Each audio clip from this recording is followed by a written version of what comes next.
अस्सलाम वालेकुम dear students, कैसे हैं आप सब लोग। एक और लेक्चर के साथ आपके सामने हाजिर हुआ हूं। आज का जो लेक्चर हम डिस्कस करने लगे हैं वो है the charging of capacitor and discharging of capacitor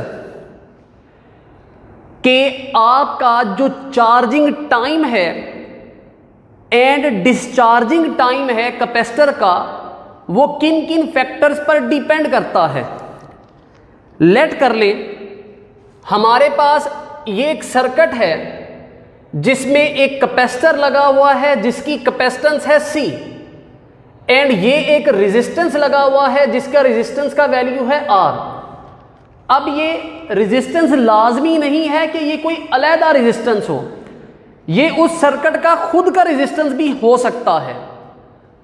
अब इसके साथ मैंने लगा दिया बैटरी, तो अब ये बैटरी जो है वो इस कैपेसिटर को चार्ज करेगा।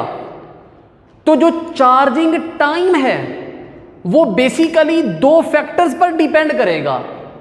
एक तो कैपेसिटर की खुद की कैपेसिटेंस कि वो कम है या ज्यादा है, एंड दूसरे नंबर पर सर्किट का जो रेजिस्टेंस है। अब गौर करना जरा, अगर कैपेसिटर होगा बड़ा तो बेटा सीधी सी बात है, जितना बड़ा बर्तन होगा, जितना बड़ा कैपेसिटर होगा, उसको मुकम्मल चार्ज होने में टाइम ज़्यादा लग जाएगा। ओके हो गया। दूसरे नंबर पर अब ये चार्जिंग टाइम रेजिस्टेंस पर भी डिपेंड करता है। किस तरह से बेटा, गौर करना ज़रा। अगर तो आपके पास जो नल है जो आपने बर्तन भरने के लिए लगाया हुआ है, अगर तो वो नल जो होगा उसका पाइप बड़ा होगा तो बर्तन जल्दी भर जाएगा, लेकिन अगर पाइप छोटा होगा तो बर्तन को भरने में क्या लगेगी, देर। मतलब क्या है कि अगर रेजिस्टेंस ज्यादा होगी तो कैपेसिटर को चार्ज होने में टाइम लगेगा, लेकिन अगर रेजिस्टेंस कम होगी, सर्किट का रेजिस्टेंस कम होगा, तो कैपेसिटर जल्दी चार्ज हो जाएगा। तो अब इसी को मैं एक फिजिकल एग्जांपल के साथ समझाता हूं कि लेट कर लें, ये एक बर्तन है आपके पास, ये बड़ा बर्तन है, ये छोटा बर्तन है। इसके साथ जो पाइप लगा हुआ है वो छोटा लगा हुआ है, जबकि इसके साथ जो पाइप लगा हुआ है वो बड़ा। अब बड़े बर्तन से मुराद है बड़ा कैपेसिटर एंड छोटे पाइप से मुराद है ज्यादा रेजिस्टेंस। छोटे बर्तन से मुराद है छोटा कैपेसिटर एंड बड़े पाइप से मुराद है कम रेजिस्टेंस। तो मैं आपसे क्वेश्चन पूछता हूं, ये बताओ, ये जल्दी भरेगा या ये जल्दी भरेगा? आप कहोगे सर ये जल्दी भरेगा, मैं कहूंगा वजह। आप कहोगे इसका जो RC रेजिस्टेंस एंड कैपेसिटेंस का प्रोडक्ट था वो क्या था, स्मॉल, क्योंकि छोटा बर्तन, रेजिस्टेंस भी कम, पाइप बड़ा, तो ये बर्तन जल्दी भर जाएगा, जबकि इसको भरने में देर लगेगी। वजह, क्योंकि इसके RC का प्रोडक्ट क्या था, लार्ज। एक तो बड़ा कैपेसिटर, ऊपर से पाइप भी छोटा, तो इसको भरने में क्या लगेगा, ज्यादा टाइम लगेगा। तो आसान लफ्जों में चार्जिंग ऑफ द कैपेसिटर, जो चार्जिंग टाइम है वो डिपेंड करता है रेजिस्टेंस एंड कैपेसिटेंस के प्रोडक्ट के ऊपर। अगर रेजिस्टेंस एंड कैपेसिटेंस का प्रोडक्ट छोटा तो जल्दी भर जाएगा, अगर रेजिस्टेंस एंड कैपेसिटेंस का प्रोडक्ट ज्यादा तो कैपेसिटर को चार्ज होने में ज्यादा टाइम लगेगा, कैपेसिटर को चार्ज होने में ज्यादा टाइम लगेगा। अब इसी RC के प्रोडक्ट को क्या कहते हैं, इसी RC के प्रोडक्ट को कहते हैं टाइम कांस्टेंट। क्या कहते हैं, टाइम कांस्टेंट। ये जो RC है इसके प्रोडक्ट को कहते हैं time constant and resistance and capacitance. अगर मैं इन दोनों का प्रोडक्ट निकालूं तो इनका फाइनल यूनिट जो है वो सेकंड के बराबर आता है। ये आपकी बुक का अगला एग्जाम्पल भी है कि prove that ohm time farad is equals to second. तो ये चीज याद रखनी है कि RC का जो प्रोडक्ट है, इनका प्रोडक्ट का जो यूनिट है वो टाइम वाला है। इनके प्रोडक्ट का यूनिट क्या है, टाइम। अब गौर करना जरा बात के ऊपर। तो अब अगर मैं टाइम कांस्टेंट को डिफाइन करता हूं तो टाइम कांस्टेंट है क्या, the time during which capacitor stores 0.63 times of the equilibrium charge. Equilibrium charge का मतलब है वो चार्ज जो कैपेसिटर मैक्सिमम स्टोर कर सकता है, मतलब मैक्सिमम स्टोर, तो उसको क्या कहते हैं? इक्विलिब्रियम चार्ज कहते हैं। उसको क्या कहते हैं? इक्विलिब्रियम चार्ज कहते हैं। अब गौर करना जरा, टाइम कांस्टेंट है क्या? वो वक्त जिसमें आपका कैपेसिटर 63% टोटल चार्ज का स्टोर कर ले। टोटल चार्ज है 100%, तो वो वक्त जिसमें कैपेसिटर टोटल चार्ज का 100% स्टोर कर ले, उसको क्या कहते हैं? टाइम कांस्टेंट कहते हैं। उसको क्या कहते हैं? टाइम कांस्टेंट कहते हैं। अब इस चीज को मैं मजीद समझा देता हूं। हर किसी का टाइम कांस्टेंट अलग होगा, हर सर्किट का टाइम कांस्टेंट अलग होगा। क्यों? क्योंकि हर सर्किट का आरसी का प्रोडक्ट डिफरेंट होगा। अब लेट कर लो, गौर के साथ जरा बात समझनी है, गौर के साथ। अब इसका मतलब भी समझाता हूं। क्या मतलब यार इसका, गौर करना। लेट कर लो, रेजिस्टेंस था 2 ओम एंड जो कैपेसिटेंस लगाया उसका कैपेसिटेंस था 2 फैरेड। लेट कर लो, तो ऐसे इन दोनों के प्रोडक्ट का आंसर 4 आएगा और इन दोनों के प्रोडक्ट का यूनिट क्या होगा? सेकंड। तो पॉइंट क्या है? ऐसा सर्किट जिसका रेजिस्टेंस हो 2 ओम और जो कैपेसिटर था वो 2 फैरेड का लगाया हुआ था, तो उसको 63% चार्ज स्टोर करने में कितना वक्त लगेगा? 4 सेकंड। तो अब मेरे ख्याल से थोड़ा सा पॉइंट पिक कर रहे होंगे कि टाइम कांस्टेंट है क्या? आरसी का प्रोडक्ट, और ये उस सर्किट का यूनिक प्रॉपर्टी बताता है। मतलब आप रेजिस्टेंस एंड कैपेसिटेंस का प्रोडक्ट निकालकर ये बता सकते हो कि वो 63% चार्ज कितने वक्त में स्टोर करेगा। कितने वक्त में स्टोर करेगा? 4 सेकंड में। मतलब इस केस के अंदर 4 सेकंड में। अगर ये 4 होता, ये 4 होता, तो जवाब 16 आता। तो ऐसा सर्किट में जो कैपेसिटर लगा होगा वो 63% चार्ज कितने वक्त में स्टोर करेगा? 16 सेकंड में। तो बेसिकली टाइम कांस्टेंट है क्या? वो वक्त जिसमें कैपेसिटर टोटल का 63% चार्ज स्टोर कर ले, उसको क्या कहते हैं? टाइम कांस्टेंट कहते हैं। क्या कहते हैं? टाइम कांस्टेंट कहते हैं। अब इसी तरह से आगे चलते हैं। अब इस बात को ना ग्राफिकली भी समझ लेते हैं। ये मेरे पास है Q, इधर मैंने ले लिया T, इस तरह मैंने ले लिया Q, इस तरह मैंने ले लिया T। तो गौर करना जरा बात के ऊपर। अब मैं इसको थोड़ा सा दोबारा से रीडिफाइन कर देता हूँ। ये मेरे पास Q आ गया, ये मेरे पास T आ गया। अब गौर करना जरा, अब गौर करना जरा। अब अगर मैं बात करता हूँ, लेट कर लो आपके एक ये और एक ये, इसको मैं 1 कह देता हूँ, इसको मैं 2 कह देता हूँ। ये अलहदा अलहदा है, मतलब ये दोनों अलहदा अलहदा हैं। ये दो शू समझ लो अलहदा अलहदा सर्किट है जिनमें रेजिस्टेंस एंड कैपेसिटेंस लगा हुआ है। ये आ गया इक्विलिब्रियम चार्ज, मतलब मैक्सिमम चार्ज। अब मैंने चार्ज वर्सेस टाइम का ग्राफ ड्रॉ किया, मैंने चार्ज वर्सेस टाइम का ग्राफ ड्रॉ किया, तो मेरे पास ये ग्राफ मिल रहा है। अब मेरा आपसे क्वेश्चन क्या है, ये बताओ इनमें से कौन से वाला जल्दी चार्ज होगा, पहले वाला या दूसरे वाला? आप कहोगे सर जी लग तो ऐसे ही रहा है जैसे पहले वाला, तो आपका जवाब दुरुस्त है। अब मैं आपसे इसका लॉजिक पूछता हूं, तो लॉजिक देखना जरा। लेट कर लो, ये पॉइंट मैं ले लेता हूं और ये पॉइंट क्या है 0.63 Q0, मतलब कि ये वो पॉइंट है ग्राफ के ऊपर जो बता रहा है 63% चार्ज, 63% चार्ज। तो गौर करना जरा, जो पहला कैपेसिटर है उसने इतने वक्त के अंदर 63% चार्ज स्टोर कर लिया, जबकि जो दूसरा कैपेसिटर है उसने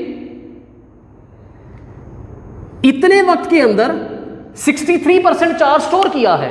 तो सिंपल सी बात है, मैं इसी को देखकर अंदाजा लगा सकता हूं कि ये वाला जो है ये जल्दी चार्ज होगा एंड ये वाला जो है ये देर से चार्ज होगा। क्यों? क्योंकि ये थोड़े वक्त में ज्यादा चार्ज स्टोर कर रहा है, जबकि इसको उतना चार्ज स्टोर करने में वक्त क्या लग रहा है, ज्यादा। तो अगली बात पूछता हूं, ऐसा क्यों है, मतलब पहला ज्यादा चार्ज जल्दी क्यों स्टोर कर रहा है? तो फिर आप क्या बताओगे? आप ये कहोगे सर इसका आरसी का प्रोडक्ट क्या होगा, स्मॉल, तब ही ये जल्दी चार्ज स्टोर कर रहा है। जबकि दूसरा केस, इसका आरसी का प्रोडक्ट क्या होगा, लार्ज होगा। इसी वजह से इसको चार्ज स्टोर करने में क्या लग रहा है, वक्त लग रहा है। इसको चार्ज स्टोर करने में क्या लग रहा है? वक्त लग रहा है। अब अगली बात, अब एक बात याद रखनी है, वैसे अगर देखा जाए तो एक कैपेसिटर को मुकम्मल तौर पर चार्ज होने के लिए इनफाइनाइट टाइम चाहिए होता है। मैं इस बात को साबित भी करता हूं कि हमारे पास चार्जिंग का जो इक्वेशन है वो है Q is equal to Q naught 1 minus e की power t over R C minus T over R C. अब अगर मैं बात करता हूं इसी लिहाज से तो बेटा हमारे पास जो चीज आ जाती है Q नॉट 1 माइनस ई की पावर, अब मैं t की जगह पर ना इन्फिनिटी पुट कर देता हूं, मतलब मैं टाइम इन्फिनिटी ले लेता हूं। अगर मैं टाइम कांस्टेंट मतलब t को इन्फिनिटी पुट कर देता हूं, टाइम अगर मैं इसको इन्फिनिटी पुट करता हूं तो मेरे पास आंसर आ जाएगा Q नॉट 1 माइनस ई की पावर माइनस इन्फिनिटी। तो ये आ जाएगा Q नॉट, किसी चीज़ की पावर इन्फिनिटी जो है वो आंसर मेरे ख्याल से 0 के बराबर आ जाएगा। तो 1 माइनस 0 1, तो इसका मतलब क्या हुआ कि अगर आपका कैपेसिटर मुकम्मल तौर पर चार्ज होना चाहता है तो कितना टाइम लगेगा? इनफाइनाइट टाइम लगेगा। कितना टाइम लगेगा? इनफाइनाइट टाइम लगेगा। अब अगली बात मैं कर देता हूं, ये तो था आइडियल, बेटा सीधी सी बात है, मतलब ये कैपेसिटर है, मैं इसको भरना चाह रहा हूं, आप जो मर्जी कर लो, कभी भी मुकम्मल तौर पर इसको भर नहीं सकते, कुछ ना कुछ फिर भी बच जाएगा, कुछ ना कुछ फिर भी बच जाएगा। लेकिन वैसे अगर बात करता हूं, एक आरसी में 63%, तो 2 आरसी में मेरे ख्याल से 80 समथिंग है, 84 या 86, मुझे अब सही तरह याद नहीं है। तो 2 आरसी के अंदर और ज़्यादा चार्ज स्टोर, 3 आरसी में और ज़्यादा, तकरीबन 5 आरसी 5 टाइम कांस्टेंट में आपका कैपेसिटर 99.9% चार्ज जो है वो टोटल चार्ज का स्टोर कर लेता है। तो वैसे अगर कोई पूछ ले तो आपका कैपेसिटर तकरीबन कितना वक्त लेता है मुकम्मल चार्ज होने में? 5 टाइम कांस्टेंट। मतलब आइडियली अगर देखा जाए तो इनफाइनाइट, कभी भी फिल नहीं होगा, लेकिन अगर वैसे ही देखा जाए तो तकरीबन 5 टाइम कांस्टेंट के बाद आपका कैपेसिटर तकरीबन मुकम्मल तौर पे चार्ज हो जाता है। अब ये तो हो गया चार्जिंग की बात। अब इसके बाद बात करता हूं डिस्चार्जिंग की। लेट कर लो अब मैंने बैटरी को रिमूव किया और उसके बाद इनको आपस में जोड़ दिया डायरेक्ट, तो जाहिर सी बात है ऐसी सिचुएशन में कैपेसिटर खुद को अब डिस्चार्ज करना स्टार्ट कर देगा। Due to potential difference electron वापसी इधर से आगे इधर न्यूट्रलाइज करना स्टार्ट कर देंगे। तो ऐसी सिचुएशन में अब डिस्चार्जिंग रेट किस फैक्टर पे डिपेंड करता है? अगेन वही, आपका चार्जिंग रेट डिपेंड करता था आरसी के प्रोडक्ट पे, तो डिस्चार्जिंग रेट भी किस पे डिपेंड करता है? आरसी के प्रोडक्ट के ऊपर। किस तरह से? गौर करना जरा बेटा, सीधी सी बात है, अगर बर्तन बड़ा होगा, कैपेसिटर बड़ा है, तो उसको खाली होने में टाइम ज़्यादा नहीं लगेगा, एंड अगर सर्किट का रेजिस्टेंस भी बड़ा है तो वो तो और ज़्यादा टाइम लगाएगा। फिर मतलब जाहिर सी बात है कि आपके पास एक ये कंटेनर है, ये कंटेनर है, अब ये कंटेनर बड़ा है एंड पाइप छोटा है, तो इसको खाली होने में टाइम ज्यादा लगेगा, क्योंकि इसके आरसी का प्रोडक्ट क्या था? लार्ज। इसके आरसी का प्रोडक्ट लार्ज है, तो आरसी के प्रोडक्ट लार्ज होने का मतलब यह है कि तकरीबन इसको खाली होने में टाइम ज्यादा लगेगा। इसको टाइम क्या लगेगा? ज्यादा लगेगा। क्यों? क्योंकि बड़ा कैपेसिटर है और पाइप छोटा है। अब अगली बात, इसको खाली होने में टाइम क्या लगेगा? कम, क्योंकि कैपेसिटर छोटा और पाइप बड़ा है। ये पाइप छोटा था, इधर पाइप बड़ा है, तो आप क्या लॉजिक दोगे? आरसी का प्रोडक्ट क्या था? स्मॉल। तो सीधी सी बात आ जाती है, charging and discharging rate depend करता है रेजिस्टेंस एंड कैपेसिटेंस के प्रोडक्ट के ऊपर। रेजिस्टेंस एंड कैपेसिटेंस के प्रोडक्ट के ऊपर। बड़ा रेजिस्टेंस, बड़ी कैपेसिटेंस, तो देर लगाएगा चार्ज होने में एंड डिस्चार्ज होने में। छोटा कैपेसिटर, छोटा कैपेसिटेंस एंड छोटा रेजिस्टेंस, तो इसका मतलब क्या है? वो जल्दी चार्ज भी होगा, जल्दी डिस्चार्ज भी होगा। अब इस हवाले से, मतलब पहले तो मैंने टाइम कांस्टेंट को डिफाइन किया था इस हवाले से, अब मैं टाइम कांस्टेंट को डिफाइन करता हूं डिस्चार्जिंग। गौर करना, टाइम कांस्टेंट चार्जिंग के लिए था, 63% चार्ज स्टोर कर ले तो डिस्चार्ज में क्या होगा, 63% चार्ज डिस्चार्ज कर ले, वो वक्त जिसमें आपका कैपेसिटर टोटल चार्ज का 63% क्या कर ले, डिस्चार्ज।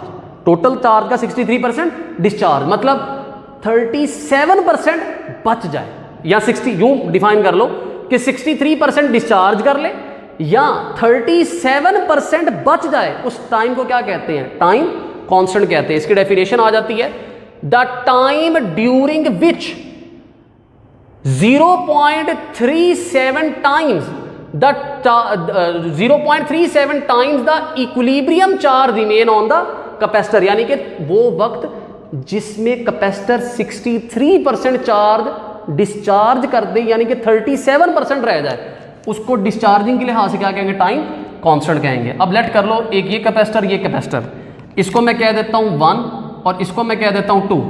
अब ये भी डिस्चार्ज हो रहा है, ये भी डिस्चार्ज हो रहा है, मतलब फुल चार्ज होने के बाद। तो ये बताएं कौन से वाला जल्दी डिस्चार्ज होगा, कौन से वाला जल्दी डिस्चार्ज होगा?